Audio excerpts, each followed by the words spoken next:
So, hi Kiran, thank you so much for joining us today. Thank you. Thank you. Pleasure to be here.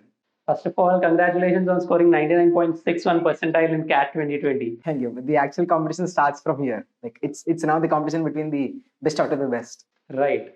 So, firstly, can you tell us about your profile, your education background, and when you started preparing for CAT and all that? So I'm a BTech graduate from NIT Andhra Pradesh. I'm from belonging to EC discipline. So right now I'm working as a BI developer in a startup company based out of Hyderabad.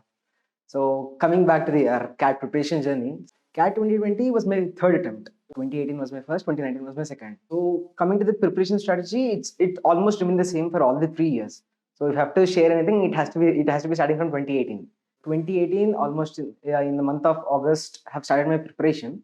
So never ever have focused more on mocks. It was only the preparation side. Like I've browsed the net and found a few material online. So downloaded them and tried to solve them as many as possible. So since I was there in my BTech, so I had a lot of free time during my graduation days. It was only preparation stuff. It could be verbal or LRDI or quant. So after almost in the September end, that is where I've given my first mock, hoping that I would be securing first rank in the mock examination. I mean Air One. So I was very much confident after I have done my preparation. So, but surprisingly, my mock score overall because I was expecting Air One, which is almost equivalent to 220 marks out of 330, is what I was expecting. But after I've given my mock, so because it was 3 hours examination then in 2018. So after my mock, surprisingly, my score was 32 marks. Overall score was 32. Out of which my quant score was 28, LRDI was around 6 or 7, and my verbal score was negative. So that is where all my hopes got shattered. I thought of leaving CAT itself. So, but one thing that motivated me at that point was, despite me scoring negative marks in verbal, my percentile was around 20. So that is something that motivated me, that even though scoring negative, have performed better than at least a few set of students. If I can put some more input into it, so that would automatically boost my percentile, and somehow that is one factor that motivated me. So later on, so here after giving my first mock, because so preparation during your practice mode is completely different while you give an examination, because there you will be under extreme intense pressure. Like the time management is very much important during the examination. So that is what I figured out. That is when I figured out, then started preparing once again. I mean, taking a time factor into consideration, like preparation itself. Like each and every question, if it is a quant, hardly 1.5 to 2 minutes. That was my target. Then 2 minutes I have to solve it. If it is an LRDA, hardly 8 minutes. If it is a moderate level set, if it is a difficult level, then I have to hardly push it to 10 minutes. So then I've started my preparation for quant, LRDA.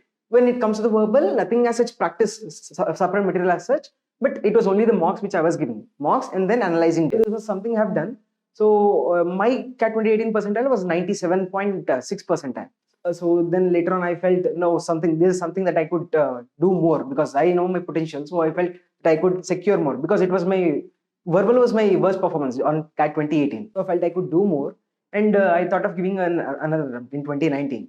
But one thing that was a headwind for me during CAT 2019 was because a few of my friends during CAT 2018 itself, they secured admissions into IIMs. So when I spoke to them, like how is the environment at IIMs, so a few of them gave me a feedback stating that at IIMs, it's only the freshers who would be given more weightage during the time of placements. And there are few friends of mine, another set of friends of mine, who said only the work experience professionals, especially having 2 years of work experience, would be given the utmost weightage during the placements time. So I chose the latter one because I can relax for 2019. So almost it was a nil preparation, because what I was focusing was CAT 2020, because I had only 1 year work experience by then. So since I wanted to, because I do not know which one is correct, but I chose the latter one because I can relax for 2019. So it was almost zero preparation, but however I secured 97.91 percentile in CAT 2019 as well. So this is something motivated me again. So despite stopping my preparation, despite a break in the flow, at least I was scoring. I was on the same level with respect to CAT 2018.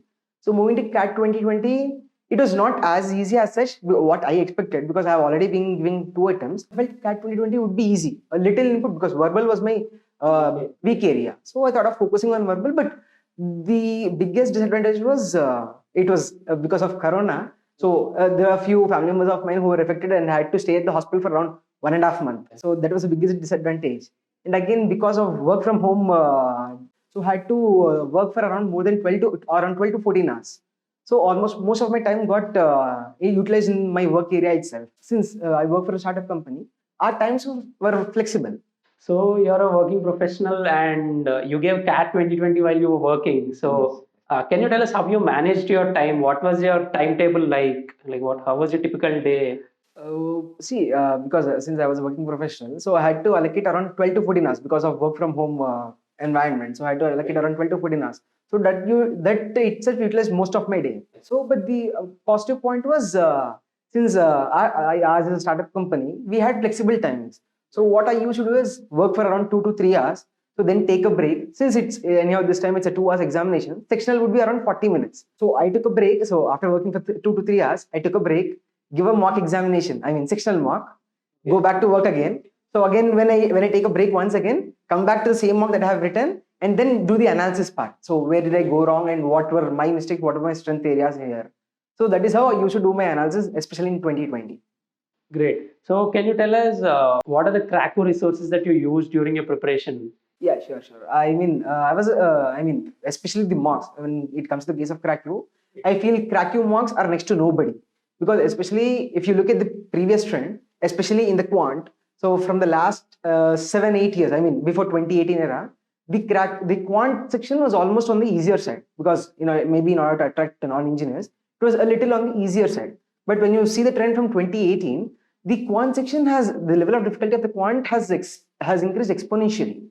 So, but here, this is the where Cracku was been very much helpful to me, because Cracku quant sectionals, especially, they were in line with the actual CAT examinations. And what happened was they were trying to complicate the whatever numerical or problem, along with merging many concepts in it. So this helped me be on par with the CAT actual examination as well. So because of which, even giving my worst performance on my CAT 2020 day, especially in quant, I secured 99.2. I mean, actually, my quant was always on the higher side. Might be around 99.9 to 100 percentile, at least quant sectional. But despite giving my worst performance on the day, it was 99.2 percentile. Great. So can you tell us how did you keep yourself going during this journey? Like, were there any instances where you were so demotivated with your low mock scores, and how did you cope up with that? Yeah, sure. Definitely. I mean, every human being definitely faces this kind of a scenario where whenever he gets a low score, or maybe his personal disturbances as such, definitely he keeps feeling low.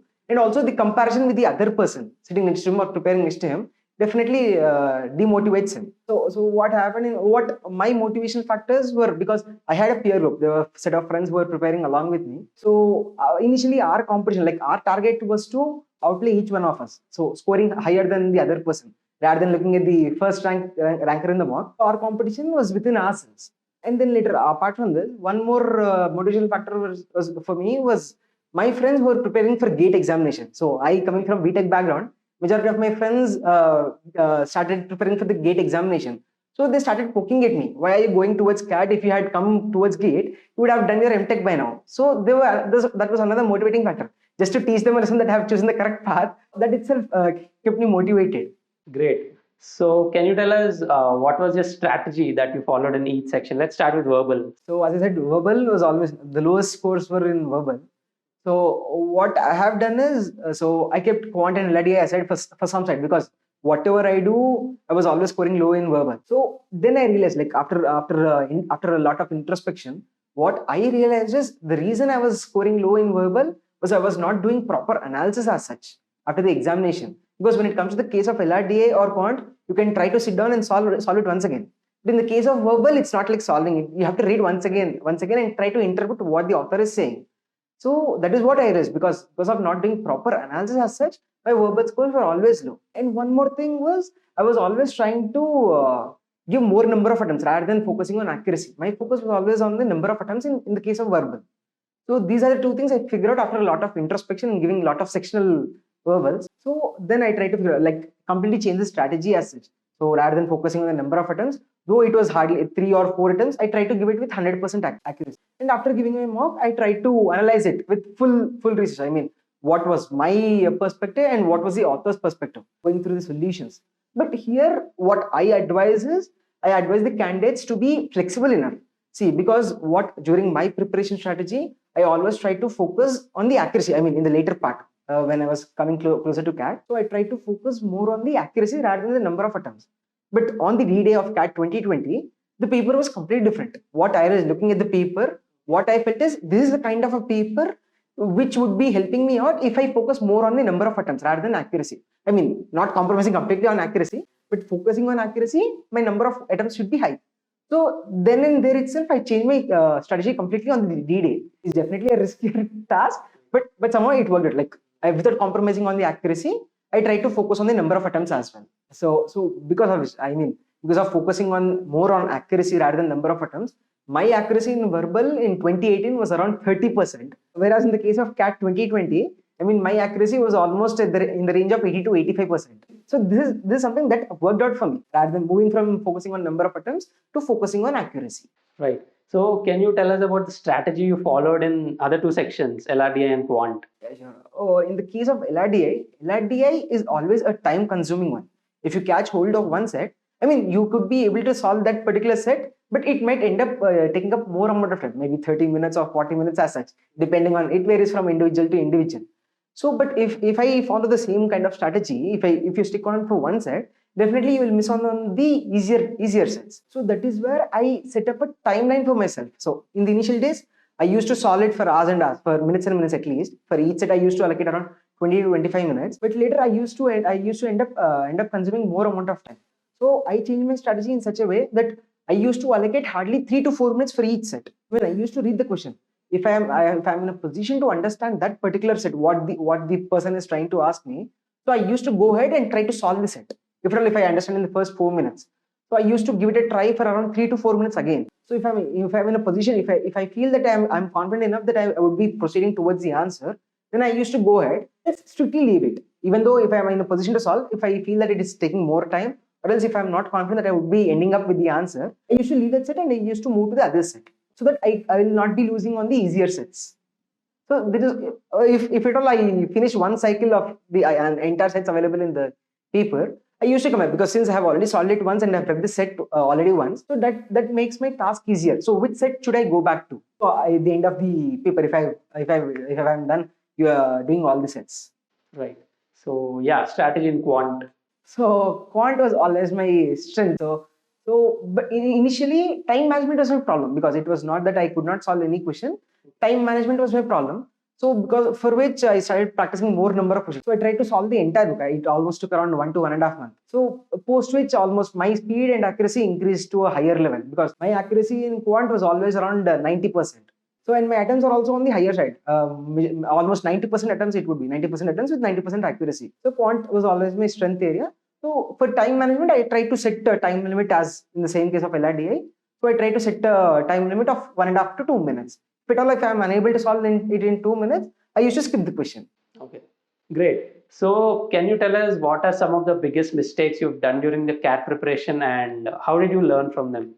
Yes, one of my biggest mistakes, what I feel, what I opine is, so not doing proper analysis. Like I focused more on giving more number of marks rather than doing analysis. So rather than, what I suggest is give less number of marks, but do more amount of analysis. What I used to do is, mark was around 3 hours, and my analysis was, because I always focus on quant. As soon as I'm done with my examination, since quant hardly I had 3 to 4 mistakes.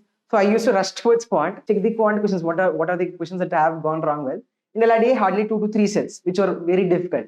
So I used to look at them. So all this analysis, quant plus LRDI, I used to complete it in 1 hour.